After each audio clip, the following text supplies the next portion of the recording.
नवरात्रि की बहुत बहुत शुभकामनाएं। और कुछ ही दिनों में देश रामनवमी का पर्व मनाएगा। रामनवमी की बहुत बहुत शुभकामनाएं। आपको भी। मेरा पहला सवाल होगा ये कि आपने कई भाषणों में कहा है कि 2024 आपका लक्ष्य नहीं है, 2047 है। तो 2047 तक क्या कुछ होने वाला है और क्या ये चुनाव महज एक फॉर्मेलिटी है?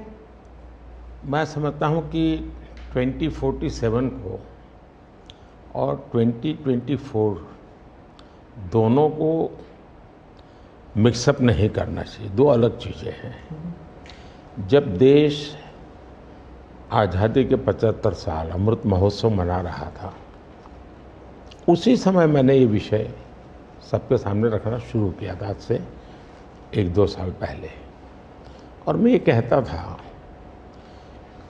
कि 2047 देश की आज़ादी के 100 साल होंगे। स्वाभाविक रूप से ऐसे जो माइलस्टोन होते हैं वो एक प्रकार से नया उत्साह भरते हैं, नए संकल्प के लिए व्यक्ति को तैयार करते हैं। और उस अर्थ में मेरा मत था कि एक मौका है, 75 साल पर हम खड़े हैं, 100 साल पहुंचने वाले हैं। इस 25 साल का सर्वाधिक उपयोग कैसे करें? हर इंस्टीट्यूशन, हर कोई अपना एक लक्ष्य बनाए। भाई मैं अपना गांव का प्रधान हूं, 2047 तक मेरे गांव में इतना तो मैं करूंगा। आरबीआई को मैं कार्यक्रम में भी गया, 90 साल का उनका कहा। तो मैंने कहा कि 10 साल बहुत महत्वपूर्ण है, आपके 100 साल होंगे, इस पर अभी से सोचिए। तो मेरे मन में 2047 ये भारत की आज़ादी के 100 साल और देश में एक प्रेरणा जगनी चाहिए।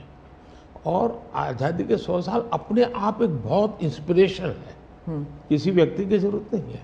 तो एक पार्ट तो वो है। दूसरा है 2024। 2024 ये चुनाव का हमारा जो क्रम है 5 साल का, उसके हिसाब से वो आया हुआ क्रम है। और मैं मानता हूं कि चुनाव ऑल टुगेदर डिफरेंट थिंग है। एक तरफ इस चुनाव में आप देखते हैं, लोकतंत्र में चुनाव को हमने लाइट नहीं लेना चाहिए।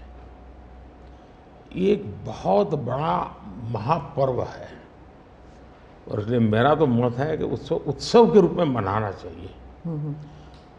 उससे जैसे स्पोर्ट्स, उसका जब फेस्टिवल होता है, स्पोर्ट्स के इवेंट होते हैं, वो स्पोर्ट्समैन स्पिरिट को पैदा करते हैं। प्रतिस्पर्धा भी। जब खेल का मैदान होता है तो देखने वाले, खेलने वाले, स्पोर्ट्समैन स्पिरिट का एक एनवायरनमेंट क्रिएट होता है जो हमारे संस्कार बन जाते हैं। चुनाव का ये माहौल अगर हम उत्सव में पलट दें, लोकोत्सव बना दें, तो हमारी रगों में, डेमोक्रेसी आने वाली पीढ़ियों के रगों में वो संस्कार बन जाती है। और लोकतंत्र के लिए बहुत आवश्यक है कि लोकतंत्र ये सिर्फ संविधान की सीमाओं में नहीं बंधना चाहिए, हमारी रगों में होना चाहिए, हमारे संस्कार में होना चाहिए। और उस अर्थ में मैं 2024 को देखता हूँ। ये बात सही है कि हमारा 25 साल का विजन, और उसमें मैंने बहुत काम किया है। और ये आज कर रहा हूँ ऐसा नहीं है। शायद मैं जब गुजरात में था तब भी उन दिशा में सोचता था। अब देखिए 2024 का चुनाव तो देश के सामने एक अवसर है कि एक कांग्रेस सरकार का मॉडल और एक बीजेपी सरकार का मॉडल, उनका 5-6 दशक का काम, मैं उनके लिए बहुत खुला मैदान छोड़ता हूँ। 5-6 दशक का काम और मेरा सिर्फ 10 साल का काम। कंपैरिजन कीजिए, किसी भी क्षेत्र में कंपैरिजन कीजिए, अगर कुछ कमियां होगी तो भी हमारी एफर्ट्स में कमी नहीं रही होगी। दूसरा, मुझे 10 साल में 2 साल तो कोविड की लड़ाई में जाना पड़ा और आफ्टर इफेक्ट भी बहुत था। फिर भी आज हम कंपैरेटिवली देश को स्पीड कहो, स्केल कहो, सर्वांगीण विकास की बात करें तो वो कहें, सर्वसमावेशक विकास की बात कहें तो वो देखें। हर पैरामीटर पे आपको कांग्रेस के मॉडल से एक ऐसा मॉडल नजर आ रहा है कि हाँ, इस रास्ते पर हम चलेंगे इतनी गति से, और गति और बढ़ानी है मुझे। अगले टर्म में गति भी बढ़ानी है और स्केल भी बढ़ाना है, तो वो तो मेरा लक्ष्य ही है। दूसरा, आप देखेंगे कि जब देश चलाने की देशवासी जिम्मेवारी देते हैं तो आपका सिंगल माइंडेड फोकस होना चाहिए। देश के लोग दुर्भाग्य से पहले की राजनीतिक कल्चर ने परिवार को कैसे मजबूत बनाना, परिवार की जड़ों को कोई उखाड़ न दे, उसी में शक्ति लगाते रहे। जबकि मैं देश मजबूत इसी एक लक्ष्य को लेकर के काम कर रहा हूँ। मेरी सरकार पूरी उस लक्ष्य को लेकर काम रही। और जब देश मजबूत होता है तो हर कोई उसका बेनिफिशियरी संतोष अनुभव करता है। कहा यार कुछ तो हो रहा है, मेहनत तो कर रहा है, ईमानदारी से कर रहा है, इन चीज़ों का इम्पैक्ट होता है। तो 2024 ये चुनाव है और चुनाव का मैदान है, तो हम एक अपने ट्रैक रिकॉर्ड को लेकर के गए हैं और वे अपने ट्रैक रिकॉर्ड को लेकर के आए हैं। अब प्रधानमंत्री जी, आपने दो चीज़ों का जिक्र किया जिसके बारे में पूछना चाहूँगी। एक तो वो जब आरबीआई में जब आपने कहा 2014 विजन वगैरह की बात कर रहे थे, तो जब आप कहते हैं कि ट्रेलर है, आपके स्पीचेस में कहते हैं अभी तो ट्रेलर है, मैं बहुत कुछ करने वाला हूँ, तो एक कस्बा होता है जो थोड़ा नर्वस हो जाता है कि करने क्या वाले हैं मोदी जी। एक वो नर्वस होते हैं जो दूसरी जिनका विश्वास आप पर पूर्ण तरह है, वो सोचते हैं कि हाँ अभी और काम बाकी है और मोदी जी उसे अंजाम देने वाले हैं। तो दोनों के लिए आप अगर हमें बताएं कि विजन क्या है कि 2047 तक किस तरह ये विजन सक्सेसफुल होगा, क्या आपका गेम प्लान है? जब मैं कहता हूँ कि मेरे मन में बहुत बड़े बड़े प्लान है और उसके लिए बहुत बड़े बड़े फैसले हैं, किसी को डरने की ज़रूरत नहीं है। मेरे निर्णय किसी को डराने के लिए नहीं है, किसी को दबाने के लिए भी नहीं है। मेरे निर्णय देश के सर्वांगीण विकास के लिए है, जन कल्याण के लिए है। देश के युवाओं के एस्पिरेशंस को मैं देर करना नहीं चाहता हूँ, मैं समय बिगाड़ना नहीं चाहता हूँ, उस अर्थ में मैं कह रहा हूँ। दूसरी बात है, ज़्यादातर सरकारों का स्वभाव होता है वो ये मिजाज में रहते हैं हमने तो सब कुछ कर लिया, हम तो सब कुछ करते हैं। मैं नहीं मानता हूँ मैंने सब कुछ कर लिया है। मैंने ज़्यादा से ज़्यादा करने का प्रयास किया है, सही दिशा में जाने का प्रयास किया है। फिर भी बहुत कुछ है जो मुझे अभी भी करना है, क्योंकि मैं देखता हूँ मेरे देश की कितनी आवश्यकताएं हैं। हर परिवार का सपना, वो सपना कैसे पूरा हो, ये मेरे दिल में पड़ा हुआ है। और इसलिए मैं कहता हूँ जो हुआ है वो ट्रेलर है, आपको अच्छा लगा है, लेकिन मैं बहुत अधिक करना चाहता हूँ, उस अर्थ में मैं उस बात को कहता हूँ। दूसरी बात है कि 2047 का जो विजन का सवाल है, एक तो मैं लंबे समय तक मुख्यमंत्री रह करके आया हूँ और मैं अनुभव करता था कि बार बार चुनाव, आचार संहिता, किसी भी राज्य में चुनाव हो तो मेरे राज्य से 30-40 सीनियर अच्छे अफसर ऑब्जर्वर के नाते जाते थे इलेक्शन ड्यूटी, तो 40-50 दिन तक वो बाहर रहते थे। तो मुझे चिंता रहती थी कि मैं सरकार कैसे चलाऊं, क्योंकि देश में ऐसे चुनाव होते ही रहते और मेरे ऑब्जर्वर जाते रहते। तो फिर मैंने सोचा कि मैं ये इसको वैकेशन नहीं मानता हूँ। मैं चुनाव होगा तो उस पीरियड को वैकेशन के रूप में नहीं लूँगा। मैं अफसरों को पहले से काम देता हूँ, भाई अगली सरकार के लिए ये काम करो। तो मैं उस समय भी 100 दिन का प्लान करता था। हाँ, उसी पे पूछना था मुझे। हाँ। अभी तो चुनाव हो ही रहे हैं अभी रिजल्ट्स भी नहीं आए और आप 100 दिन का प्लान बना रहे हैं। मैं चुनाव में जाने से पहले शुरू किया। हाँ। और दरअसल मैंने कैसे किया कि मैं पिछले 2 साल से 2047 को ध्यान में रख के काम करता था, और उसके लिए मैंने देश भर में लोगों के ओपिनियन मांगे, सुझाव मांगे। शायद 15 लाख से अधिक लोगों के मैंने सुझाव लिए हैं कि वो आने वाले 25 साल में हिंदुस्तान को कैसे देखना चाहते हैं। और मैंने सभी यूनिवर्सिटीज़ को कांटेक्ट किया, मैंने अलग अलग NGO को कांटेक्ट किया, संगठनों को, और 15-20 लाख लोग उन्होंने इनपुट दिया। फिर मैंने AI की मदद ले करके उसको सब्जेक्ट वाइज बनाया। उसका काफ़ी मैंने टेक्नोलॉजी, आर्टिफिशियल इंटेलिजेंस, हाँ, टेक्नोलॉजी का भरपूर उपयोग किया। ओके। मैंने हर विभाग में अफसरों की एक डेडिकेटेड टीम बनाई कि भाई इस पर काम कीजिए, कैसे हो सकता है अगले टर्म के लिए, 25 साल के लिए।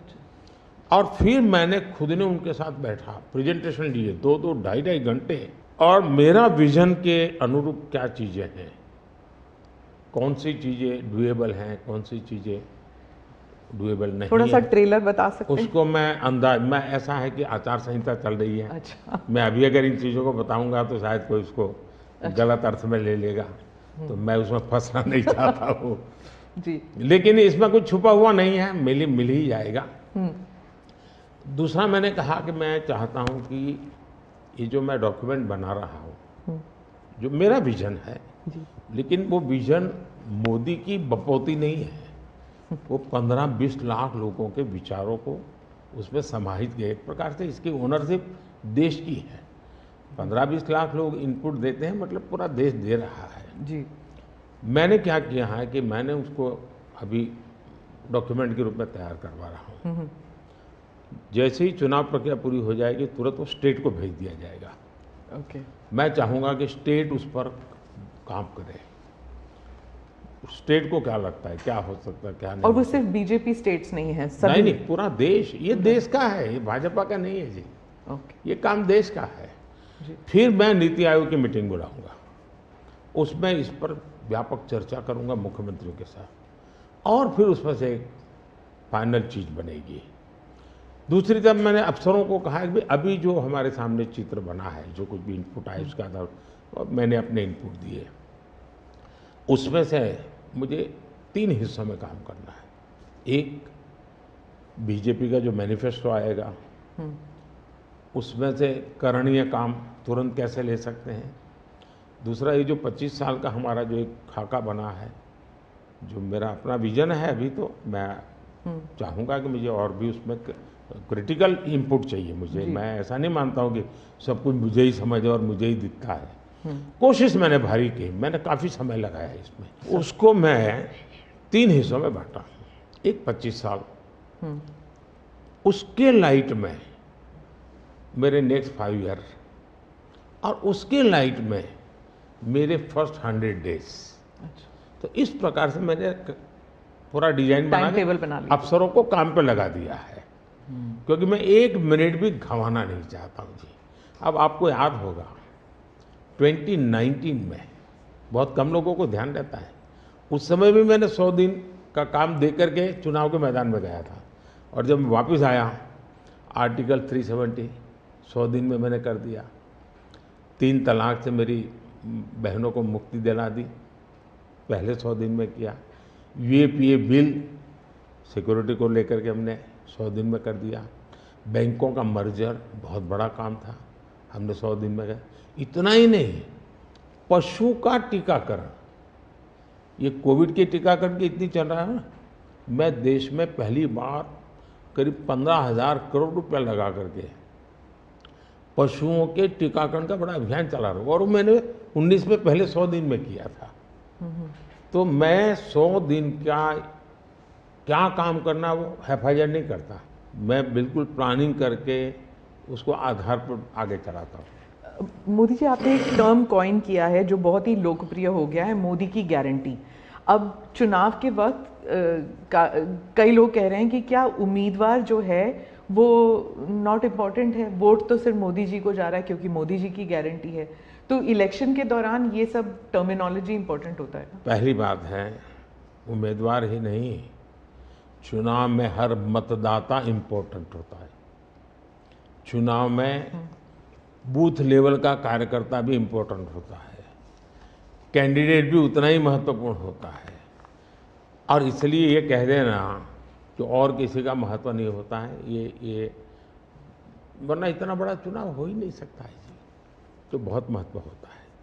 जहाँ तक गारंटी का सवाल है, आज हमारे यहाँ दुर्भाग्य से शब्दों के प्रति जो कमिटमेंट होना चाहिए वो एक प्रकार से लग रहा है कि ये तो चलते का नाम गाड़ी, कुछ भी बोल दो, कहीं पर भी बोल दो, कोई जिम्मेवारी नहीं।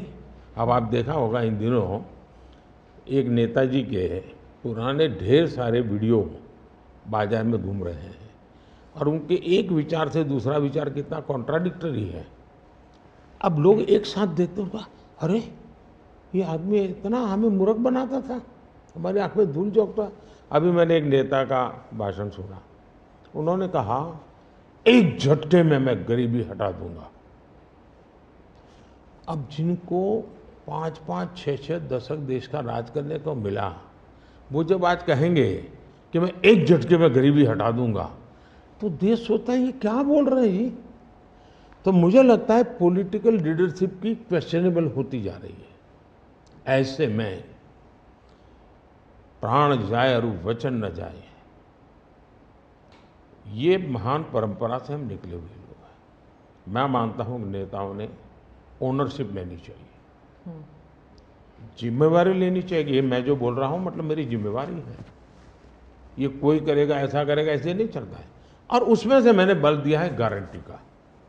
मैं कमिटमेंट भी करता हूँ और उसका मैं ओनरशिप ले रहा हूँ। और जब ओनरशिप लेते हैं ना तो देश को भरोसा होता है। आज आप देखिए कि हम जो बात कहते हैं उस पर लोगों का भरोसा है। 370 हटाऊंगा,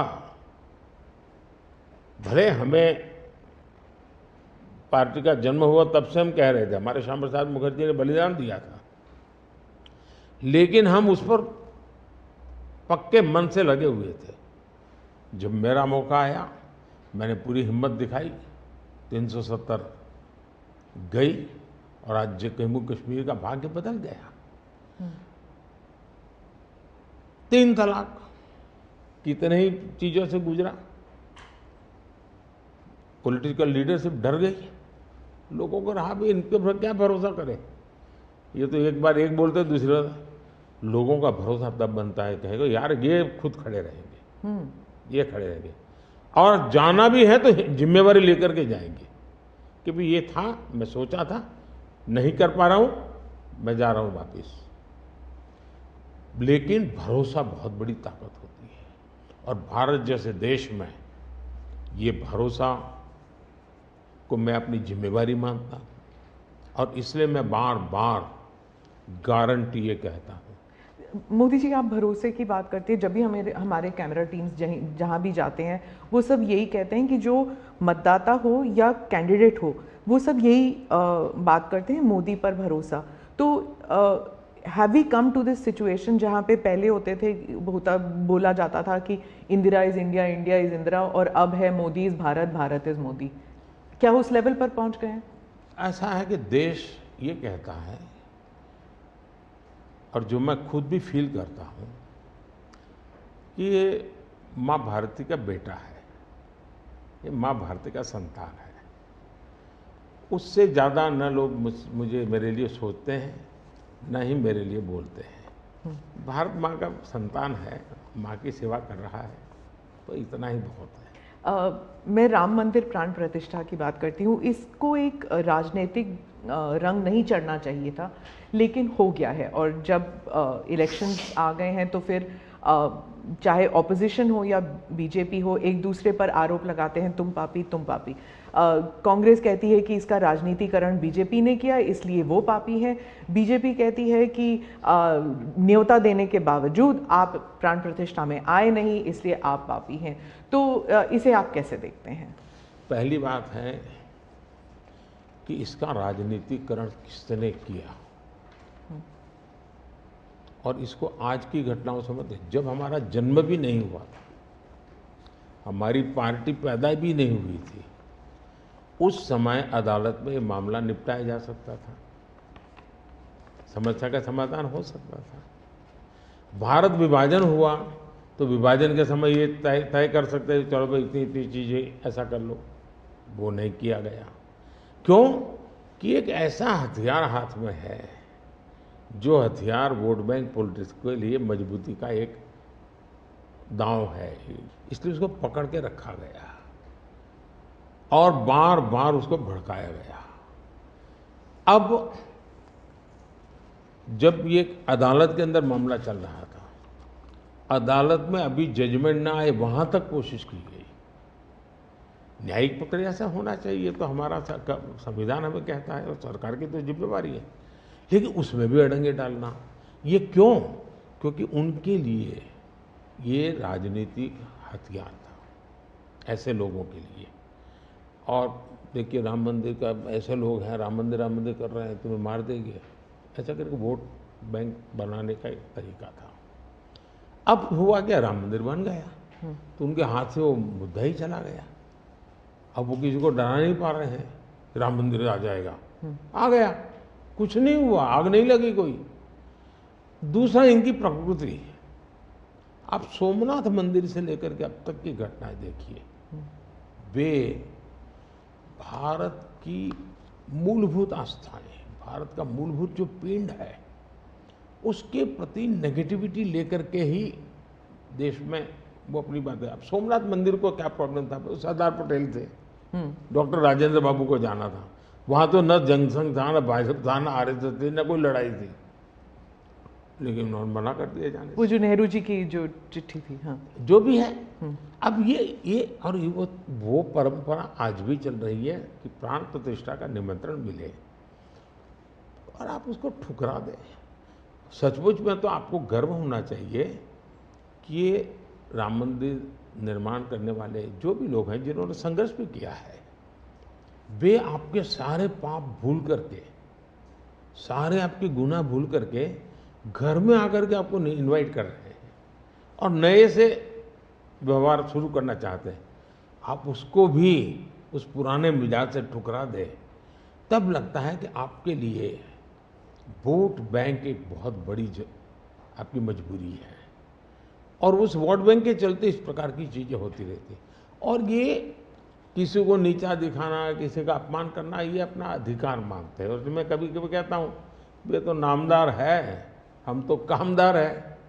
अब मैं नॉर्थ ईस्ट जाऊँ, वहाँ के लोग कोई कपड़े पहना दे, मैं पहनता हूँ, उसकी भी मजाक उड़ाना, यानी हर चीज़ की। मैं तमिलनाडु जाऊँ, लुंगी पहनूँ, तो उनको लगता है देखो ये कर रहा है, वो कर रहा है। मैं हैरान हूँ जी, इतनी नफरत लोकतंत्र में नहीं होती है, नहीं होनी चाहिए। देखिए हमारे लिए, मैं मानता हूँ ये न राजनीति का विषय हम लोगों के लिए है, न होना चाहिए और न कभी होगा। हमारे लिए एक जबरदस्त आस्था का विषय है जी।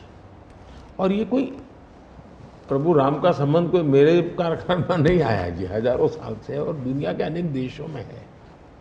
जब ये राम मंदिर का निमंत्रण देने के लिए ट्रस्ट के लोग मुझे आए, उन्होंने ठुकरा दिया।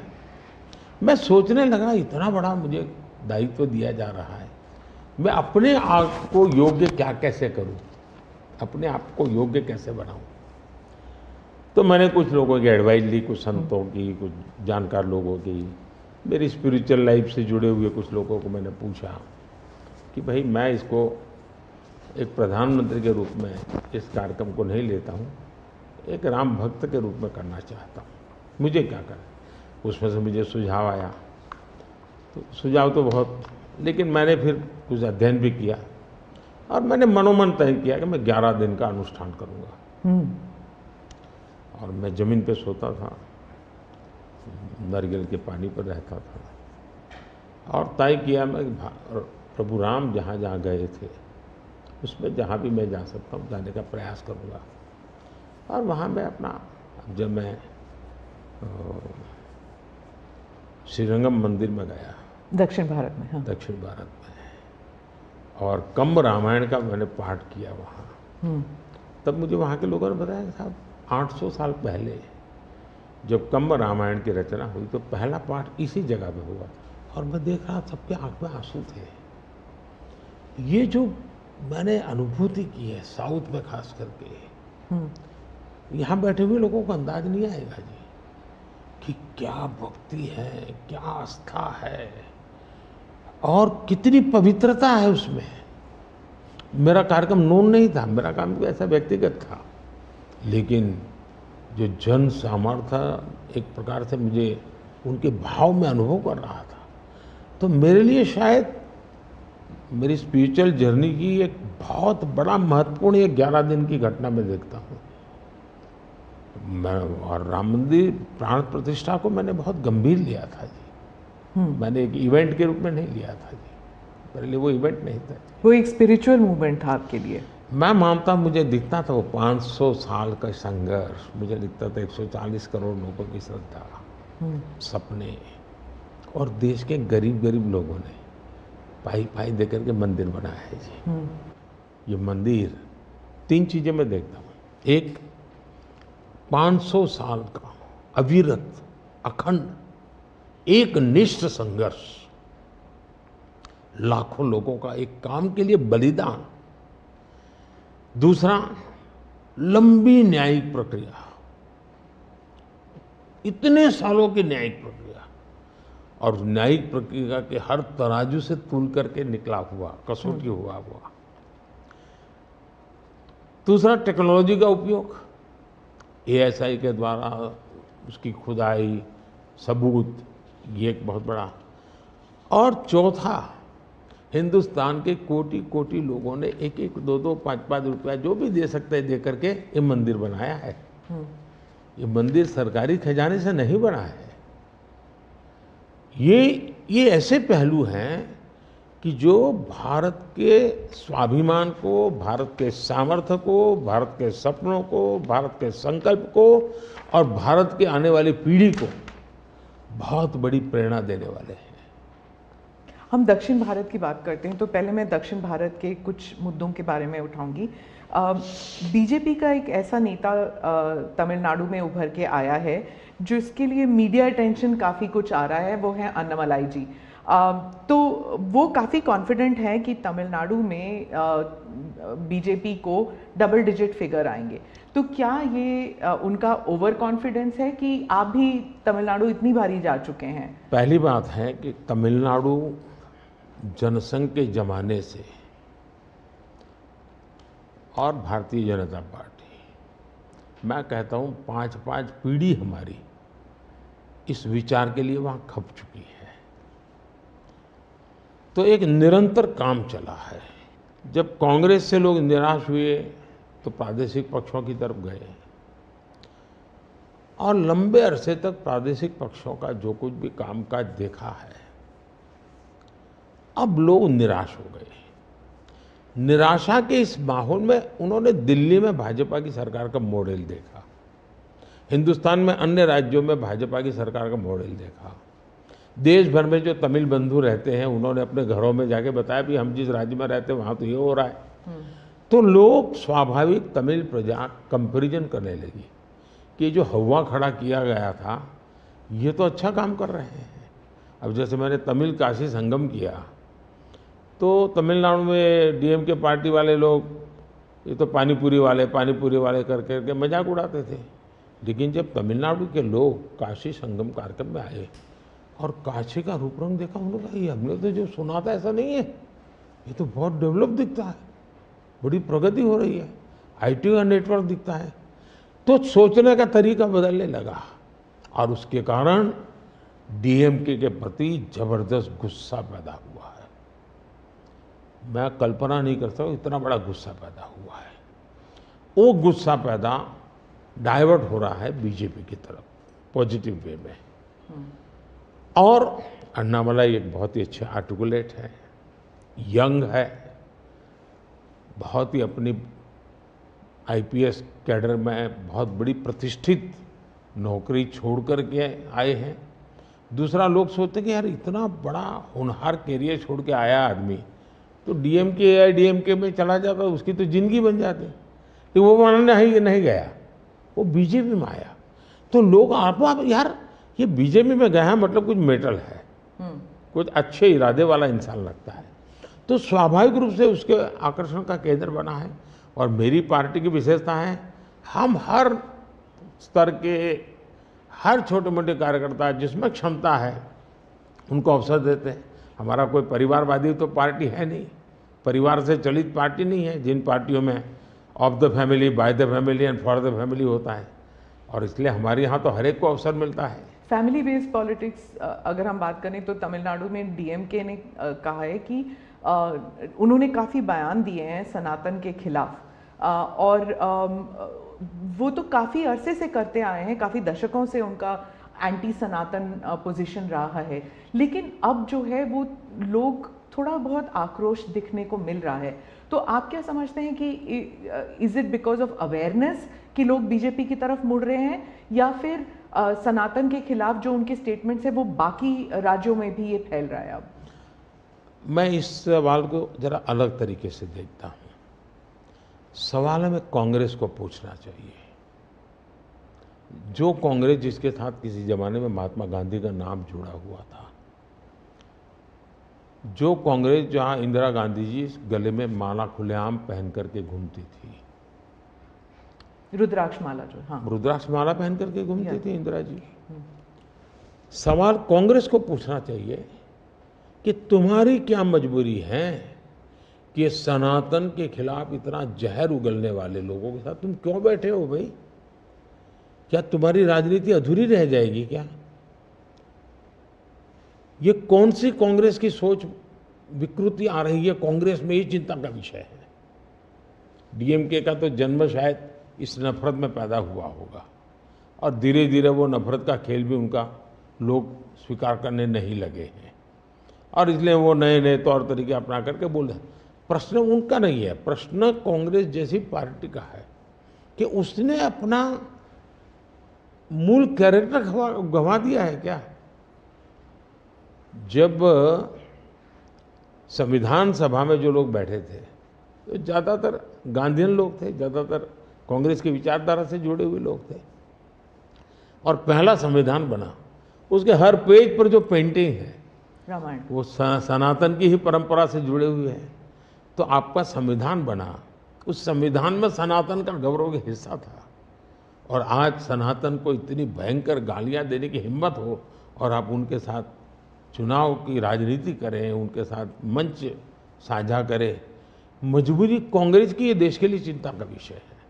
और जो तमिलनाडु के मुख्यमंत्री और कुछ और दक्षिण के मंत्री हैं, मुख्यमंत्री हैं, वो कहते हैं कि जो दक्षिण है वो अलग इकाई है, उत्तर अलग इकाई है, दक्षिण भारत और उत्तर भारत, और बीजेपी जो है वो दक्षिण भारत में सेंध नहीं कर सकती। राहुल गांधी ने तो संसद में भी कहा था कि आप अगर पूर्व से देखें, बंगाल से देखें, उड़ीसा, आंध्र प्रदेश, तेलंगाना, तमिलनाडु, केरल तक जाएं, पूरे उस एरिया में बीजेपी सेंध नहीं कर पाएगी।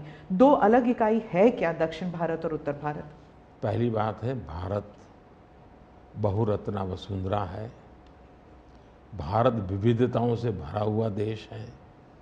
यहाँ रेगिस्तान भी हैं, यहाँ समुद्री तट भी हैं, यहाँ हिमालय भी हैं, और यहाँ सह्याद्री भी हैं, यहाँ गंगा के पट भी हैं और कावेरी के पट भी हैं। तो भारत को टुकड़ों में देखना ये भारत के प्रति नासमझी का परिणाम है। अगर यही भाव होता, अगर आप हिंदुस्तान में देखें प्रभु राम के नाम से जुड़े हुए गांव कितने सबसे ज़्यादा कहाँ हैं, तो तमिलनाडु में है। इतने सारे गांव के नाम हैं कि उसमें राम तो होगा ही होगा। अब इसको आप कैसे अलग कह सकते हैं? किसको गले उतारेंगे आप? लेकिन भारत की विविधता है। पंजाबी जैसा होगा वैसा नागालैंड का व्यक्ति नहीं होगा, गुजराती जैसा होगा वैसा कश्मीर का व्यक्ति नहीं होगा। तो विविधता ही तो हमारी शक्ति है। हमने विविधता को सेलिब्रेट करना चाहिए। हमें गुलदस्ता ऐसा है भारत का जिसमें हर एक का अपना फूल दिखाई दे, ये भाव होना चाहिए। कांग्रेस कहती है कि बीजेपी और खासकर मोदी जी इस विविधता को अप्रिशिएट नहीं करते, एक रंग में ढालना चाहते हैं, और अगर 400 सीट जो आप कह रहे हैं अगर वो आ जाता है तो संविधान रद्द हो जाएगा, एक ही भाषा, एक ही रहन सहन, एक ही तरीका होगा, और वो है जो मोदी जी कहेंगे। मैं समझ नहीं पाता हूँ कि जो व्यक्ति यूएन में जाकर के पहली बार दुनिया की सबसे पुरातन भाषा तमिल भाषा का गुणगान करता हो, किस आधार पर उस व्यक्ति को आप ऐसे आरोप लगा रहे हो? मेरा तो मत है, और मैं जब कपड़े अलग अलग राज्य के पहनता हूं तो उनको ये परेशानी हो रही है। मुसीबत उनकी है कि वो एक सांचे में देश को डालना चाहते हैं। हम तो विविधता की पूजा करते हैं, हम विविधता को सेलिब्रेट करते हैं, और मैं हमको क्या, हर एक को कहता हूं, जैसे हमने कहा कि भाई डॉक्टर बनना है, इंजीनियर बनना है, मातृभाषा में क्यों नहीं बन सकता है? जब मैं मातृभाषा में डॉक्टर इंजीनियर बनने की बात करता हूँ, मतलब कि मैं मातृभाषा को सेलिब्रेट कर रहा हूँ, उसका महात्मा बढ़ा रहा हूँ। मुझे ये अभी एक गेमिंग वाले सब बच्चों के साथ बैठा था, तो उन्होंने से किसी ने पूछा कि हमारे लिए कोई संदेश, तो ऐसे मैंने कहा एक काम करो, अब जब भी आप हस्ताक्षर कहीं करेंगे, सिग्नेचर करेंगे, अपनी मातृभाषा में सिग्नेचर करो, इतना तो गर्व करो। अब मैं तो विविधता को लाने की कोशिश कर रहा हूँ, अब उनको आरोप लगाने हैं, क्या करेंगे? कुछ मुख्यमंत्री हैं वो कहते हैं कि उन्हें सेंटर से सहयोग नहीं मिलता। दक्षिण के भी कुछ मुख्यमंत्री हैं, आप भी मुख्यमंत्री रह चुके हैं, अब प्रधानमंत्री हैं पिछले 10 साल में। क्या कोऑपरेटिव फेडरलिज्म को लेकर आपके विचार बदल गए हैं जब आप मुख्यमंत्री थे और जब अभी आप प्रधानमंत्री हैं? दरअसल, और क्या उन्हें नहीं मिलता सहयोग? दुर्भाग्य हुआ है कि जो रीजनल एस्पिरेशंस होते हैं उसको सबसे ज़्यादा तवज्जो देनी चाहिए, ये मेरी पार्टी की फिलॉसफी है। अगर आप रीजनल एस्पिरेशंस जो हैं उसको नकार करके विकसित भारत का सपना पूरा नहीं कर सकते। दूसरा, मैं गुजरात में लंबे समय तक मुख्यमंत्री रह के आया हूँ, और मेरा सौभाग्य है कि देश में मैं पहला प्रधानमंत्री ऐसा हूँ कि जिसके पास राज्य के मुख्यमंत्री का इतना बड़ा अनुभव रहा है। तो एक मुख्यमंत्री के नाते केंद्र से क्या अपेक्षाएं होती हैं, केंद्र से क्या तकलीफें होती हैं, उसको मैंने भली भांति झेला है, समझा भी है, और इसलिए मैं कतई नहीं चाहूँगा कि मेरे देश का कोई राज्य, उसका उमंग उत्साह हो विकास का, उस पर कोई रुकावट पैदा हो। अगर रुकावट हटा सकता हूँ और उसमें मैं उनकी मदद कर सकता हूँ, वो भी मैं करने के लिए, क्योंकि मुझे देश बनाना है। दूसरा, मैं जब गुजरात था तब भी मेरा मंत्र था, यहाँ सरकार यूपीए की थी, तब भी मेरा मंत्र था भारत के विकास के लिए गुजरात का विकास। मैं गुजरात का विकास करूंगा, क्यों? क्योंकि मुझे मेरा देश का विकास करना है। हमारे देश में वातावरण बनना चाहिए, और हमने एस्पिरेशनल डिस्ट्रिक्ट की कल्पना की। हर राज्य में हमने कहा कि ये राज्य के पैरामीटर के बराबर है। भारत सरकार ने योजना बनाई, उसकी मदद की। सभी राज्य आज हमारे एस्पिरेशनल डिस्ट्रिक्ट में और एस्पिरेशनल ब्लॉक में मिल करके हम काम कर रहे हैं, और बहुत अच्छे परिणाम नजर आ रहे हैं। अब आप कोरोना देखिए, मैंने इतनी बार चीफ मिनिस्टर से मीटिंग की, शायद 20-25 बार, और हर चीज़ में सब मिल कर के निर्णय करते थे। तो हम साथ मिल कर के चले तो हम कोरोना के जंग को जीतने में सफल हुए। और मैं पब्लिकली कहता हूँ कि कोरोना की लड़ाई में भारत की सफलता का कारण, मैं सभी राज्यों का भी उतना ही योगदान है, मैं रिकॉग्नाइज करता हूँ। और इसलिए मैंने हमेशा कहा है कि देश को आगे ले जाना है तो हमें कॉम्पिटिटिव कोऑपरेटिव फेडरलिज्म चाहिए। हमारे यहाँ स्पर्धा होनी चाहिए, तंदुरुस्त स्पर्धा होनी चाहिए विकास की, तब जाकर के। अब देखिए G20, मैं G20 दिल्ली में कर सकता था, मैंने ऐसा नहीं किया। हिंदुस्तान के हर राज्य में G20 समिट किया, क्योंकि हर राज्य में G20 को सबसे ज़्यादा अवसर मिले, लोगों को उस राज्य को देखने का अवसर मिले, राज्य को अपना एक्सपोजर के लिए ग्लोबल प्लेटफॉर्म मिल जाए। क्यों? क्योंकि मैं चाहता हूँ मेरा देश का हर कोना मेरे लिए देश ही है। मोदी जी, दो सवाल G20 को लेकर मैं पूछना चाहती थी आपसे। एक तो वो जो क्लासिक शॉट था ना, वो प्रेसिडेंट बाइडेन और प्रिंस सलमान जो हैंडशेक वाला जो शॉट, उसके बारे में एक। दूसरा, वेस्टर्न मीडिया में बहुत से आर्टिकल्स आते थे उस वक्त कि कोई कंसेंसस होगा नहीं, डिक्लेरेशन होगा नहीं, पर हो गया डिक्लेरेशन। तो ये दो, इन दोनों चीज़ों की बैक स्टोरी बताइए। एक तो आपने वो हैंडशेक कैसे करवाया, और दूसरा डिक्लेरेशन कैसे हुआ? एक ग्लोबल गुड जब उसके लिए काम करते हैं और अपने निजी कोई इफ्स एंड बट्स नहीं होते हैं, तो आप दुनिया को ऑन बोर्ड ले सकते हैं। और मेरी कोशिश ये थी कि मुझे बताइए भाई, आखिरकार ये G8 और G20 पैदा कैसे हुआ। जिन मुद्दों को लेकर के पैदा हुआ तो उस मुद्दों से हटना नहीं, और उसमें सब मेरे से कन्विंस हुए, सब लोग कन्विंस हुए। कुछ लोगों से मुझे व्यक्तिगत बातचीत करने की ज़रूरत थी, मैंने वो भी किया। कुछ शब्दों की किसी के आग्रह रहते थे, उनको मैंने समझाने का प्रयास किया। दूसरा, मेरा इरादा था कि मैं लास्ट सेशन में नहीं करूँगा, मैं इसको इतना जल्दी करूँगा कि लोग सरप्राइज कर जाएंगे। और इसलिए मैंने दूसरे ही दिन पहले ही सत्र में डिक्लेरेशन वाला काम पूरा कर दिया। तो जो नेगेटिव अनुमानों के आधार पर सारा G20 घसीटने की कोशिश होती थी, मैं इसको किसी भी हालत में चौंका देना चाहता था। तो दैट वाज माय स्ट्रेटेजी, और वो स्ट्रेटेजी सफल हुई। और मुझे खुशी है, जहाँ तक दुनिया के उन देशों को क्यों लाए साथ, कैसे लाए। देखिए, सिल्क रूट की चर्चा हम बहुत समय से सुनते आए हैं। सिल्क रूट किसने बनाया, कैसे बना, कोई हिस्ट्री अवेलेबल नहीं है। तो सिल्क रूट चल पड़ा और यानी इवॉल्व हुआ धीरे धीरे।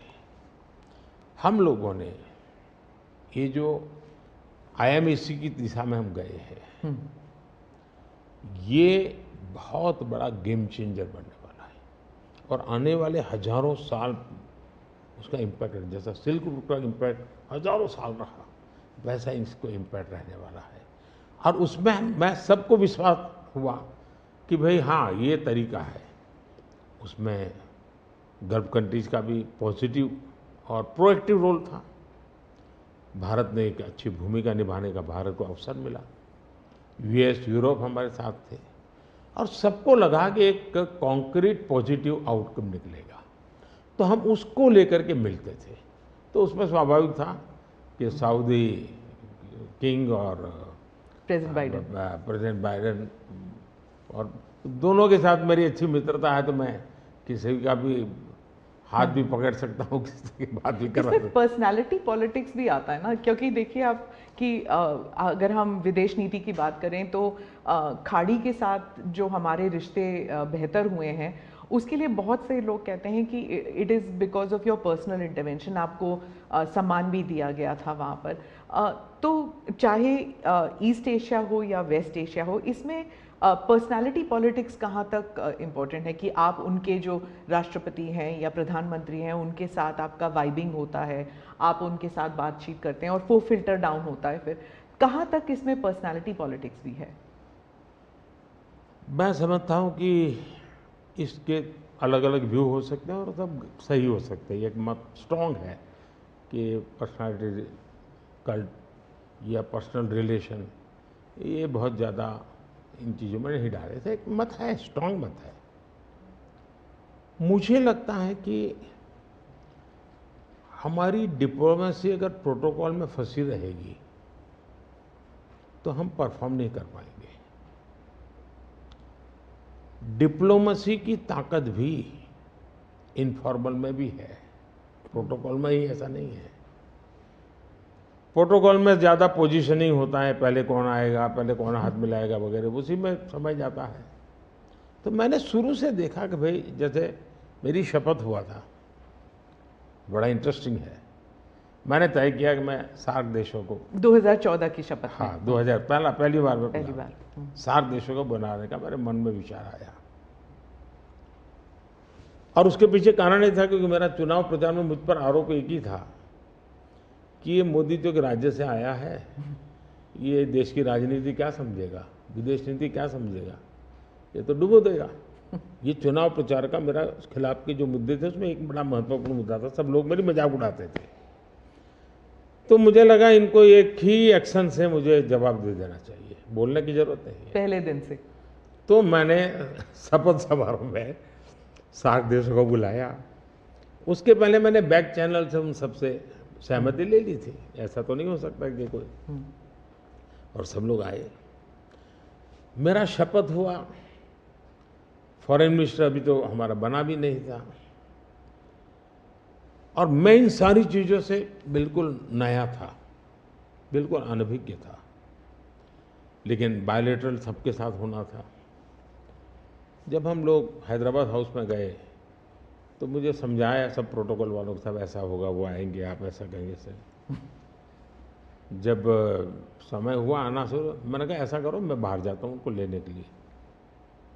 तो सारी सिस्टम हिल गई थी, यार अपने प्रधानमंत्री गेट पर जाएंगे। सारी मेरी एमईए की प्रोटोकॉल की जो दुनिया थी ना, उसके लिए वो पहला ही दिन बड़ा गजब होता, और मेरे लिए वो एक एक्शन सारे मेरे दरवाजे खोल दिए थे। और इसलिए मैं प्रोटोकॉल में बंधने के बजाय परफॉर्मेंस पर फोकस करके डिप्लोमेसी के लेवल को शिफ्ट करने का प्रयास किया, और उसमें मुझे सफलता मिली है। President Obama, president Biden, president Trump, इन तीनों के साथ आपने काम किया हुआ है, और इंडिया यूएस रिलेशंस एक अपवर्ड ट्रैजेक्टरी पे हैं।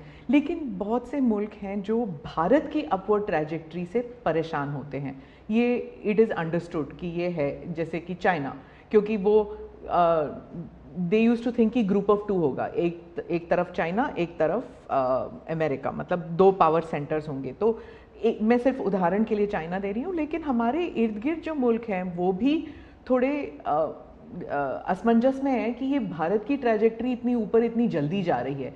क्या हम अपने नेबरहुड को अपनी सक्सेस स्टोरी का हिस्सा नहीं बना सकते? अच्छा सवाल आपने पूछा। हमारी डे वन से पॉलिसी है, एक नेबर फर्स्ट, दूसरा एक्ट ईस्ट।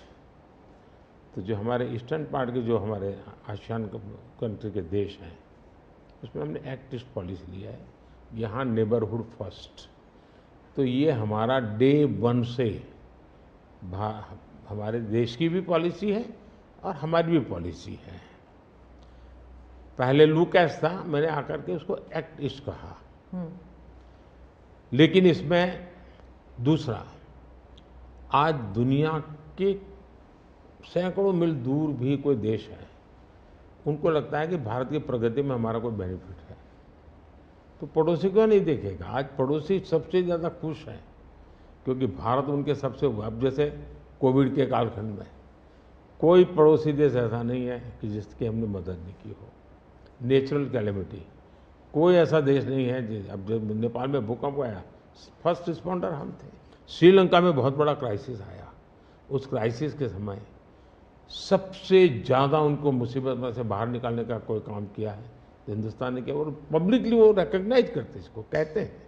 और इसलिए मैं तो दूसरा अनुभव कर रहा हूँ, वो हमसे बहुत अपेक्षाएं करते हैं, और पॉजिटिव अर्थ में मैं कहता हूँ, अच्छे रूप में देखते हैं। और भारत ने भी कहा है कि भाई हम हमारे सभी देशों को, पड़ोसियों को शक्तिशाली और समृद्ध देखना चाहते हैं।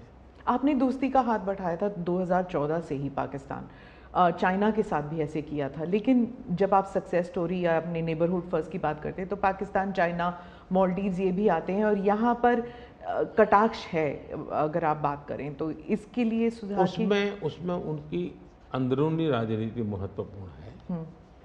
भारत और उन देशों का संबंधों से ज़्यादा उनका इंटरनल पॉलिटिक्स के लिए कुछ चीज़ें जरूरी है। जी, विदेशी मीडिया जो है वो हमेशा कहती है कि Modi is the most popular prime minister in India. वो इस बारे में कोई दो राय नहीं है, लेकिन ये भी कहती है कि a strong Modi means democracy start sliding. मतलब लोकतंत्र के लिए खतरा है अगर मोदी जी और स्ट्रॉन्ग हो जाएंगे। लेकिन भारत में कुछ और ही है। वो वही रेटिंग्स, वही एजेंसीज कहते हैं कि लोग जो हैं वो खुश हैं कि मोदी जी अगर स्ट्रॉन्ग हो जाएं, तो उन्हीं के रेटिंग्स ये कहते हैं। आप इस बारे में क्या कहेंगे? पहली बात है कि उनकी टर्मिनोलॉजी क्या है और उनके इस कंक्लूजन पर आने का आधार क्या है, ये अपने आप में एक रिसर्च का विषय है। लेकिन मैं ये समझ नहीं पाता हूँ कि जिस देश में 6 लाख पंचायतें चुने हुए लोगों से चलती हो, दुनिया में कोई देश ऐसा है कि जहाँ 6 लाख पंचायतें और नियमित रूप से चुनाव जहाँ होते हैं, इतने राज्य, अनेक पार्टियों की सरकारें। हमारे देश में शायद ही कोई ऐसी पॉलिटिकल पार्टी होगी जो कहीं सत्ता में ना हो। तो ये सब होने के बावजूद अगर ये कहना कि सर्वसत्ताधीश कोई बन रहा है, तो ये तो मुझे लगता है उनको जानकारियों का अभाव है। हिंदू दूसरा, अगर मोदी सर्वसत्ताधीश के रूप में रहता तो G20 में मेरे अगल बगल में ही कर रहा है। मैंने तो राज्यों के पास, क्योंकि डेमोक्रेटिक कैरेक्टर है ये हमारा। मोदी जी एक मैं मदर ऑफ डेमोक्रेसी इसकी दुनिया में गुंज कर रहा हूँ, तो उनको क्वेश्चन हो रहा है, क्योंकि वो अभी भी स्वीकारने को तैयार नहीं कि भारत मदर ऑफ डेमोक्रेसी है। हाँ, एक सवाल था, यूक्रेन में जब युद्ध चल रहा था तो भारत के जो वहाँ पर छात्र थे उन्हें सुरक्षित रूप से वापस भारत लाया गया। ये एक दिल हिलाने वाला किस्सा था। इसमें आपने हॉस्टिलिटीज़ रोकने के लिए पर्सनल हस्तक्षेप किया था, पर्सनल इंटरवेंशन किया था, ये सुनने में आया है। तो इसके बारे में कुछ बताएंगे? देखिए, यूक्रेन की चर्चा ज़रा ज़्यादा हुई है खिलाफ, लेकिन मैं 14 से लेकर ऐसी कई घटनाएं हैं। अगर आपने एक सुषमा स्वराज जी का एक इंटरव्यू है, आप देखिए कि कैसे यमन में से हमने हिंदुस्तान के लोगों को लाए, और सऊदी किंग के साथ मैंने बात करके उनसे कहा भाई मुझे वहाँ यमन से लोगों को लाना है, तो आपका बॉम्बार्डिंग चल रहा है, हम कर नहीं पा रहे हैं, मुझे कैसे मदद करेंगे? तो उन्होंने कहा कुछ समझ दीजिए मुझे। और सुषमा जी ने अपने इंटरव्यू में सारी चीज़ें कही हुई है। भारत की रिक्वेस्ट पर एक पीरियड रहता था जिस पीरियड में बॉम्बार्डिंग नहीं होता था, और उस समय हम हवाई जहाज़ में हमारे लोगों को निकालते। यमन से करीब 5000 लोगों को हम लाए थे। उसी प्रकार से यूक्रेन में, मेरा यूक्रेन से भी इतना ही घनिष्ठ नेता है, मेरा रशिया से भी इतना ही घनिष्ठ नाता रहा है। दोनों राष्ट्रपति के साथ में बहुत मित्रतापूर्ण मेरा रहा है। मैं पब्लिकली राष्ट्रपति पुतिन को कह सकता हूँ कि युद्ध का समय नहीं है। मैं यूक्रेन को भी कह सकता हूँ पब्लिकली कि बातचीत के रास्ते पर ही जाना चाहिए, और इसके कारण मेरी क्रेडिबिलिटी है। और जब मैंने कहा भाई भारत के इतने लोग, हमारे नौजवान फंसे हुए हैं और मुझे आपकी मदद चाहिए, और मैं आप क्या व्यवस्था कर सकते हो, फिर मैंने बताया मैंने इतनी इतनी व्यवस्था की है, आप इतना मेरी मदद कीजिए। उन्होंने मदद की, और भारत के तिरंगे की ताकत इतनी थी कि विदेशी व्यक्ति की भी भारत का तिरंगा हाथ में रखता था तो उसके लिए जगह मिल जाती थी। तो मेरा तिरंगा ही मेरी गारंटी बन गया था। मोदी जी, मैं डोमेस्टिक पॉलिटिक्स पे वापस आती हूँ। एक सवाल है इलेक्टोरल बॉन्ड्स के बारे में। राहुल गांधी जो हैं वो हर भाषण में कहते हैं, और विपक्ष के नेता भी कहते हैं कि इसमें धांधली हुई है। आपकी पार्टी के लोग भी कहते हैं कि अगर गलती है, अगर इसमें कोई गुंजाइश है इसके सुधार में, तो वो कर सकते हैं। क्या ये गलत फैसला था इलेक्टोरल बॉन्ड्स का? पहली बात है कि हमारे देश में लंबे अरसे से चर्चा चली है कि चुनावों में काला धन एक बहुत बड़ा खतरनाक खेल हो रहा है। देश के चुनावों को काले धन से मुक्ति मिले, इसके लिए कुछ करना चाहिए। चर्चा लंबे समय से चल रही है। चुनाव में खर्च तो होता ही होता है, कोई इनकार नहीं कर सकता है। मेरी पार्टी भी करती है, सब पार्टियां करती है, कैंडिडेट भी करते हैं, और पैसे लोगों से लेने पड़ते हैं, सब पार्टियां लेती हैं। मैं चाहता था कि हम कुछ कोशिश करें कि इस काले धन से हमारे चुनाव को कैसे मुक्ति मिले, ट्रांसपेरेंसी कैसे आए।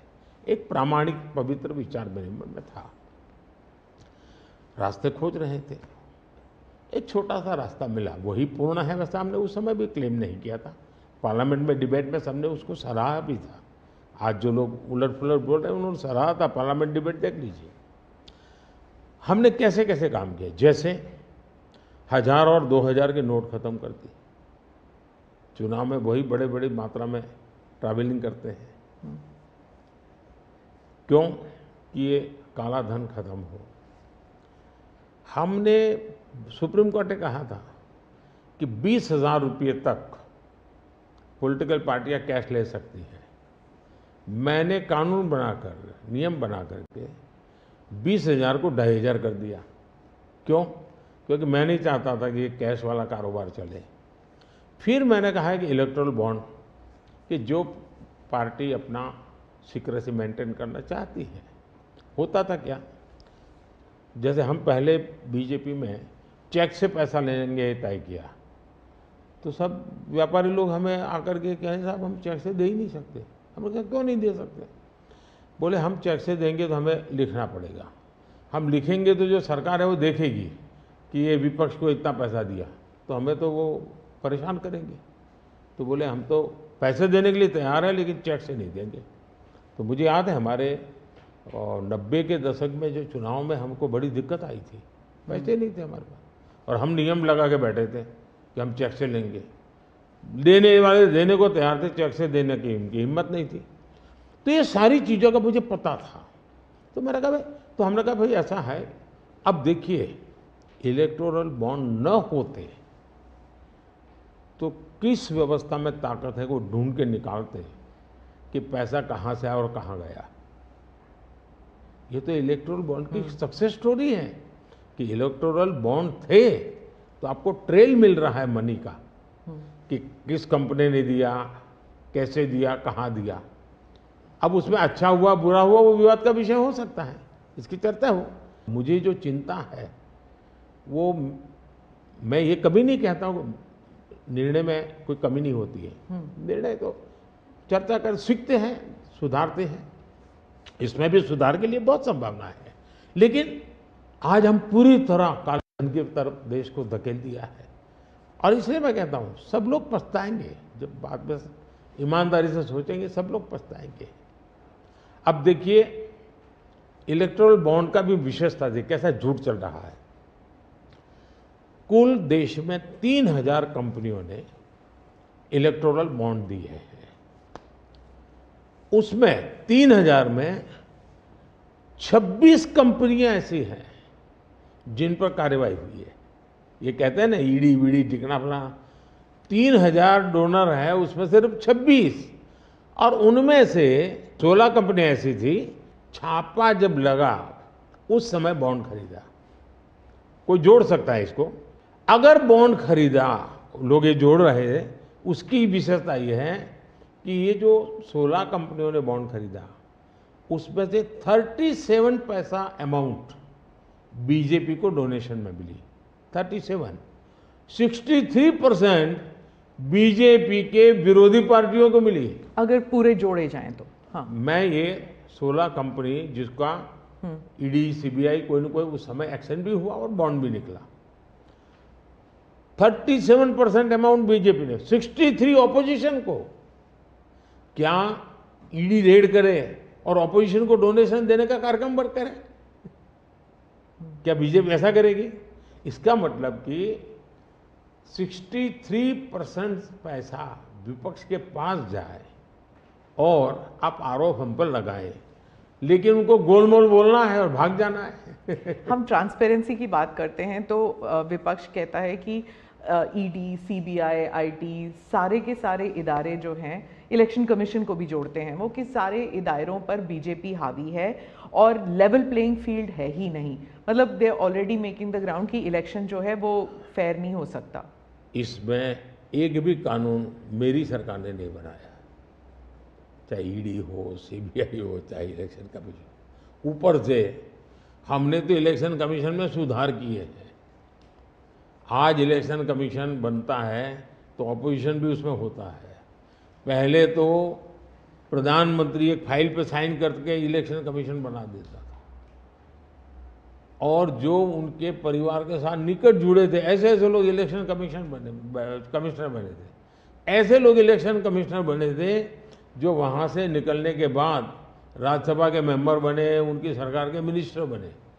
ऐसे इलेक्शन कमिश्नर बने थे जो कांग्रेस के बाद में कैंडिडेट बने, और इसलिए हम उस लेवल पे प्ले नहीं कर सकते। तो हमारा लेवल प्ले फील्ड हो ही नहीं सकता, हम ऐसे बन ही नहीं सकते। हम अच्छे रास्ते पर जाना चाहते हैं, हम उस रास्ते पर जाना नहीं चाहते। दूसरी बात है, आखिर ईडी सीबीआई कैसे बनी? ईडी वगैरह का आप देखेंगे या इलेक्शन कमीशन का अपने एक कहावत है, नाच न जाने आंगन टेढ़ा। और इसलिए कभी ईवीएम का बहाना निकालेंगे, कभी मूलतः पराजय के लिए वो कुछ रीजनिंग अभी से सेट करने में लगे हैं ताकि पराजय उनके खाते में न चढ़ जाए।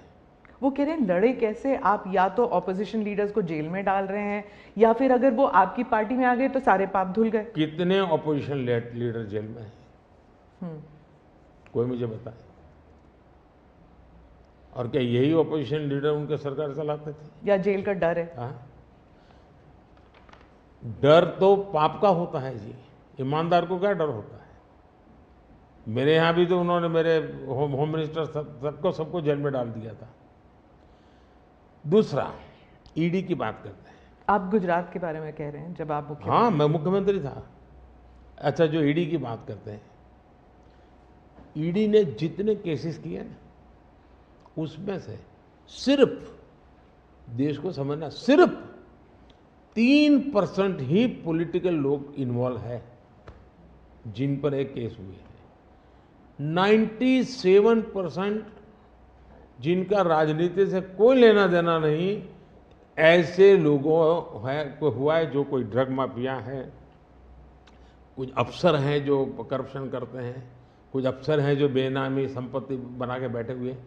97% केस उन पर हुए हैं, जेलों में वो लोग गए हैं। अच्छा, मजा देखिए, ईडी एक स्वतंत्र संस्था को काम कर देना चाहिए, नहीं करने देना चाहिए? बनाई क्यों भाई? 2014 से पहले ये संपत्ति अटैच करने का ईडी को अधिकार है। 2014 से पहले उन्होंने सिर्फ 5,000 करोड़ रुपए की संपत्ति अटैच की। कौन रोकता था ईडी को भाई? और किसके लाभ में कहता? मेरे कालखंड में गलत काम करने वालों की 1 लाख करोड़ रुपए की संपत्ति अटैच हुई है। क्या ये देश की जनता का पैसा नहीं है? दूसरा आंकड़ा तो आप और हैरान हो जाओगे। 2014 पहले इसी ईडी ने देश में से 34 लाख रुपए, 34 लाख रुपया कैश जब्त किया था। मतलब कि स्कूल बैग में आ जाए इतना पैसा, स्कूल बैग में आ जाए। पिछले 10 साल में हमने 2,200 करोड़ रुपया कैश जब्त किया है, 2,200 करोड़ रुपया कैश जब्त किया है। कहाँ 34 लाख, कहाँ 2,200 करोड़? 34 लाख रुपया एक बैग में आ जाता है, 2,200 करोड़ रुपया सीप करना है तो वो हाथी का छोटा सा ट्रक आता है ना, 70 ट्रक लगेंगे तब जाकर इतना रुपया हमने ईडी ने हमारे यहाँ हमारे कालखंड में। इसका मतलब ये है कि ईडी सही काम कर रही है। कैश पकड़ा है भाई, लोग पकड़े नहीं, कैश भी पकड़ा है। और मेरा ये कमिटमेंट है जी, मैं ये कन्विंस हूं कि भ्रष्टाचार ने देश को तबाह करके रखा है। हमें देश में से भ्रष्टाचार के खिलाफ लड़ाई लड़नी चाहिए, पूरी ताकत से लड़नी चाहिए। और ये मेरा व्यक्तिगत रूप से मेरा ये कन्विक्शन बना हुआ है। एक सवाल आर्थिक इशू पर है कि जब इलॉन मस्क भारत आने वाले हैं और वो जब आपसे अमेरिका में मिले थे तो उन्होंने कहा था वो आपके प्रशंसक हैं, is a fan of yours. क्या हम भारत में टेस्ला कार, स्टारलिंक ये सब देखेंगे? और इससे जुड़ा एक सवाल था कि क्या जब ऐसे कंपनीज भारत में आएंगे तो क्या नौकरियां बढ़ेंगी? क्योंकि बहुत से लोग चाहते हैं कि, और थोड़ा भय भी है कि जब ये इंटरनेशनल कंपनीज भारत आएंगी तो क्या भारत में नौकरियां होंगी, नहीं होंगी? इन दोनों पर पूछना चाहती हूँ मैं। देखिए, पहली बात है, एलन मस्क मोदी के प्रशंसक है, वो अपनी जगह पे है। मूलतः वो भारत के प्रशंसक है और मैं अभी उनको मिला ऐसा नहीं। मैं 2015 में उनकी फैक्ट्री देखने गया था, वो कहीं बाहर थे, तो स्पेशली अपने सारे कार्यक्रम कैंसिल करके वो वापस आए। मुझे सब चीज़ें खुद ने अपनी फैक्ट्री में दिखाई और उनका विजन क्या है वो मैं उनसे समझा। मैं अभी गया तो दोबारा भी उनसे मिला था और अभी वो भारत आने वाले भी हैं। देखिए, भारत में पिछले 10 साल में दुनिया भर से हर क्षेत्र में पूंजी निवेश हो रहा है। अब हमारा ईवी मार्केट, इलेक्ट्रिक व्हीकल का मार्केट कितना बड़ा बना है, आपको जानकर के हैरानी होगी कि कितना बदलाव आया है, लोग पकड़ नहीं पाते। 2014-15 में हमारे देश में 2000 इलेक्ट्रिक व्हीकल थे, 2000 बिके थे। 14-15 में 2000 इलेक्ट्रिक व्हीकल बिके थे। 2023-24 में 12 लाख इलेक्ट्रिक व्हीकल बिके हैं। कहा 2000 और कहा 12 लाख। इसका मतलब इतना बड़ा चार्जिंग स्टेशन का नेटवर्क बना है, पर्यावरण को बहुत बड़ी मदद मिली है। यानी एक प्रकार से, और उसको लेकर के हमने आपको एक पॉलिसी का रूप दिया है। हमने दुनिया को कहा कि भाई भारत बहुत तेज़ी से ईवी पे जा रहा है, मैन्युफैक्चरिंग करना चाहते वो आना चाहे आइए। इतना ही नहीं, मैं चाहता हूँ हिंदुस्तान में निवेश आना चाहिए, क्योंकि भारत में वो चीज़ें जिसमें भले पैसा किसी का भी लगा हो, पसीना मेरे देश का लगना चाहिए, उसके अंदर सुगंध मेरे देश की मिट्टी की आनी चाहिए, ताकि मेरे देश के नौजवानों को रोजगार मिले। और मैं उसके लिए, आप देखिए, गूगल उसका बड़ा काम यहाँ कर रहा है, सैमसंग यहाँ पर आया, एप्पल बहुत बड़ी मात्रा में यहाँ पर आया। हमारे यहाँ बड़ोदरा के अंदर एयरक्राफ्ट मैन्युफैक्चरिंग के लिए काम शुरू हुआ, सेमीकंडक्टर के लिए अभी तो ताइवान के एक लीडर का बड़ा अच्छा बयान भी आया। यानी हम हर क्षेत्र में चाहते हैं कि लोग टेक्नोलॉजी ट्रांसफ़र करें, हम चाहते हैं कि लोग पूंजी निवेश करें, हम चाहते हैं कि हमारे देश के नौजवानों को रोजगार मिले। जी। मैं ये अब मुझे मंजूर नहीं है कि मेरा देश के गेहूं बाहर जाए और ब्रेड में बाहर से लूँ। मैं ऐसा नहीं चलाऊँगा। जो भी करूँगा मेरे देश में करूँगा, मेरे देश के नौजवानों के लिए करूँगा, और मैं इसके लिए नीतियाँ भी बनाता हूँ, हिम्मत के साथ बनाता हूँ, और लोग आ भी रहे हैं, भरोसा कर रहे हैं। प्रधानमंत्री जी, अंत में 2 सवाल पूछना चाहूँगी। एक तो फर्स्ट टाइम वोटर्स, पहले बार जो मतदान करने वाले हैं, उनके लिए आपका क्या संदेश है? और दूसरा, जो ईमानदार मध्यम वर्गीय करदाता है, honest middle class tax payer, millions are there, तो उनके लिए वो क्या उम्मीद कर सकते हैं मोदी 3.0? देखिए, मैं जो विकसित भारत की बात करता हूँ, उसके साथ साइमल्टेनियस किसका भविष्य जुड़ा हुआ है? जो आज 20 साल का, 22 साल का है, वो 2047 में है, उसकी पूर्ण जिंदगी का एक कालखंड है एक प्रकार से, तब वो 40, 45, 50 का होगा। मतलब ये भारत के विकसित भारत बनने की प्रक्रिया और उसकी जिंदगी की प्रक्रिया दोनों साथ है, गोल्डन अपॉर्चुनिटी है उसके साथ। ये सबसे ज़्यादा बेनिफिशियरी आज का जो फर्स्ट टाइम वोटर है, वो 2047 का सबसे बड़ा बेनिफिशियरी बनने वाला है। ये बात मैं उसको समझा रहा हूँ कि भाई मैं तेरा भविष्य बना रहा हूँ, तुम मेरे साथ जुड़ जाओ, और मैं क्या मानता हूँ कि वो जुड़ेगा। दूसरा, फर्स्ट टाइम वोटर जो है वो परंपरागत चीज़ों से बाहर आना चाहता है। अब आप देखिए विपक्ष का घोषणा पत्र पूरी तरह इकोनॉमी को फेल करने वाला घोषणा पत्र है। एक प्रकार से विपक्ष का घोषणा पत्र देश के जो फर्स्ट टाइम वोटर हैं या पिछले जिनकी उम्र 25 से कम है उनके भविष्य को रौंदने वाला उनका मैनिफेस्टो के इकोनॉमिक प्रोग्राम है। वो तो खटाखट खटाखट खटाखट पैसे देने वाला। मैं उनको क्या करना है, लेकिन पूरा अगर एनालिसिस करोगे तो सबसे बड़ा नुकसान ये जो देश के 25 साल की उम्र से कम उम्र वाले लोग हैं उनके भविष्य को रौंदने वाला एक उनका इकोनॉमिक प्रोग्राम है जी, बर्बाद हो जाएगा। मुझे उनकी ज़िंदगी बनानी है। मैं देश में इनोवेशन को बल देना चाहता हूँ। देखिए देश में जो पैटेंट इन दिनों रजिस्ट्री हुई, हिस्टोरिकल रिकॉर्ड है पैटेंट के। तो यंग जनरेशन को लगता है हाँ हमारी ज़िंदगी बढ़ रही है। आज डेटा मेरे देश का इतना सस्ता है, मैं जानता हूँ मेरे देश को आर्थिक रूप से नुकसान हो रहा है, लेकिन सस्ता डेटा का परिणाम है कि मैं देश में डिजिटल रिवॉल्यूशन लाने में मेरे नौजवानों को मैंने ताकत दी है। आज वो दुनिया, मुझे अभी गेमिंग वाले बच्चे मिले थे, वो कहते थे साहब दुनिया के देश में हम खेलने के लिए जाते हैं, वहाँ डेटा इतना महंगा है। बोले हम 50 बार सोचते हैं, हम भारत के अंदर इतना हमारे लिए अवसर है, इतना सस्ता डेटा है तो हम हिम्मत कर रहे हैं। एजुकेशन में आज डेटा सस्ता होने के कारण उसको कितनी फायदा हो रहा है जी। लॉन्ग डिस्टेंस लर्निंग, हाँ हर चीज़ में, टेलीमेडिसिन में। ये जो हमने इन चीज़ों पर कंट्रोल करके रखा है, इसका बहुत बड़ा लाभ हो रहा है, बड़ा रिवॉल्यूशन हो रहा है। और जो मिडिल क्लास टैक्स पेयर है उसके लिए जो, देखिए जहाँ तक टैक्स पेयर है, सचमुच में टैक्स पेयर का सम्मान होना चाहिए, टैक्स पेयर का गौरव होना चाहिए। आए दिन रास्ते चलते हर टैक्स पेयर को गाली देते रहेंगे तो देश कैसे चलेगा जी? ये मैं समझ नहीं आता हूँ ये किस सोच का परिणाम है। देखिए क्या बदलाव आया है। मैं टैक्स पेयर की बात करूँ, पिछले 10 वर्ष में ITR फाइल करने वालों की संख्या 2 गुने से अधिक हो गई।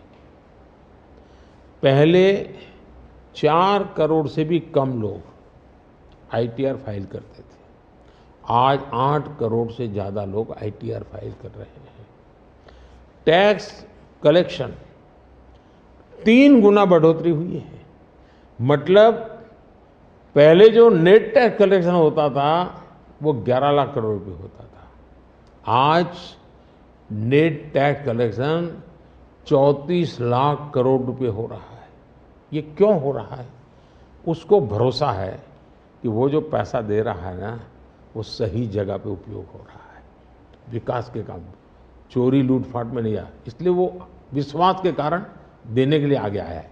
दूसरा, 7 लाख रुपये तक की इनकम पर टैक्स हमने माफ कर दिया है, जो पहले 2-2.5 लाख पे अटका हुआ था।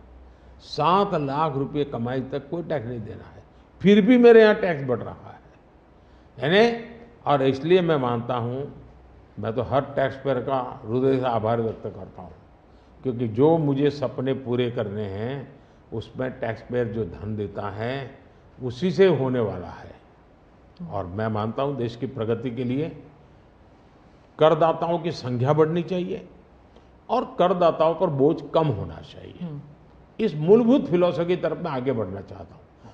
जैसे, और मैं तो करदाताओं से एक प्रार्थना भी करूँगा कि देश के खातिर, विकसित भारत के लिए करदाता क्या कर सकता है। मैं उनको कहूँगा कि आप कम से कम 3 लोगों को जो टैक्स नहीं देते हैं उनको प्रेरित करो कि वो टैक्स देना शुरू करें। हर टैक्स पेयर सिर्फ 3 लोगों को प्रेरित करें। और मैं उनको समझाता हूँ, जब मैं गरीब का घर बनाता हूँ उसमें जो ईंट लगती है ना, किसी न किसी टैक्स पेयर की ईंट है, वो उसका जो पुण्य है ना, वो जो परिवार उसमें रहता है, जो पुण्य संतोष व्यक्त करता है, उसका पुण्य उस टैक्स पेयर को जाता है। किसी गरीब को मैं जब मुफ्त राशन देता हूँ जब खाना पका करके अपने बच्चों को खिलाता है ना, तब वो कोई टैक्स पेयर सोचे कि हाश मैंने टैक्स दिया था, वो भूखा बच्चा खाना खा रहा है, उसको टैक्स देने का आनंद आएगा। और इसलिए मैं टैक्स पेयर का धन, जन कल्याण के काम, इनको कोरिलेट कर करके ही चलना चाहता हूँ, ताकि देने वाले को संतोष हो कि मेरे पैसों से ये हो रहा है। ये बहुत बड़ी आवश्यकता है। और मैं बार बार कहता हूँ कि ये जो गरीब के घर की थाली है ना, उसका संतोष का जो पुण्य है ना, उसका हकदार कोई है तो देश का टैक्स पेयर है। मोदी जी, चुनाव के दौरान आपने वक्त निकाला और हमसे इतनी सारी बातें की, उसके लिए धन्यवाद। बहुत बहुत धन्यवाद आपको। और मेरे देशवासियों से ये फर्स्ट टाइम वोटर्स को मेरी अपील है कि देश के नाम वोट कीजिए। मैं उनको कोई राजनीतिक वोट के लिए नहीं कह रहा, देश के नाम वोट कीजिए। खुद का आने वाला 25 साल के भविष्य के लिए वोट करें, ये मैं उनसे आग्रह करूंगा। दूसरा, मैं देशवासियों का कहूँगा, मैं सभी पॉलिटिकल पार्टी के वर्कर्स को भी कहना चाहूँगा कि गर्मी बहुत है, धूप में सभी पार्टी के वर्कर दौड़ रहे हैं। मैं सभी पार्टी के वर्कर को कहूँगा, बहुत पानी पीजिए, बहुत पानी पीजिए, दौड़िए, बहुत दौड़िए, लेकिन पानी बहुत पीजिए, ताकि इस धूप में, इस गर्मी में मतदाताओं को भी कहूँगा कि इतनी ही धूप क्यों ना हो, आप मतदान अवश्य करें। हो सके तो सुबह जल्दी जल्दी मतदान कीजिए। ये और लोकतंत्र के उत्सव के रूप में चुनाव को मनाएं, यही मेरी प्रार्थना होगी देशवासियों को। अगली चुनाव सर्दियों में कीजिएगा और 1 नेशन 1 इलेक्शन वाला। आपने सही मुद्दा उठाया। 1 नेशन 1 इलेक्शन हमारा एक कमिटमेंट है। हमने पार्लियामेंट में भी बोला हुआ है, हमने कमेटी भी बनाई थी, कमेटी का रिपोर्ट भी आया है। तो 1 नेशन 1 इलेक्शन के संबंध में देश में बहुत लोग ऑन बोर्ड आए हैं, सभी दलों ने, बहुत लोगों ने इसमें जो कमेटी को अपना सुझाव दिए हैं, बहुत ही पॉजिटिव सुझाव आए हैं और बड़े इनोवेटिव सुझाव आए हैं। और देश का बहुत बड़ा लाभ होगा अगर हम इस रिपोर्ट को लागू करवा पाते हैं तो। जी, धन्यवाद मोदी। नमस्कार, थैंक यू। तो आप प्रधानमंत्री के इस विशेष साक्षात्कार को देख रहे थे। प्रधानमंत्री ने कहा है कि 1 नेशन 1 इलेक्शन हमारा कमिटमेंट है और अगर ये लागू हो जाता है तो इससे देश का बहुत बड़ा लाभ होगा। साथ ही साथ प्रधानमंत्री ने जो फर्स्ट टाइम वोटर हैं और देशवासियों से कहा कि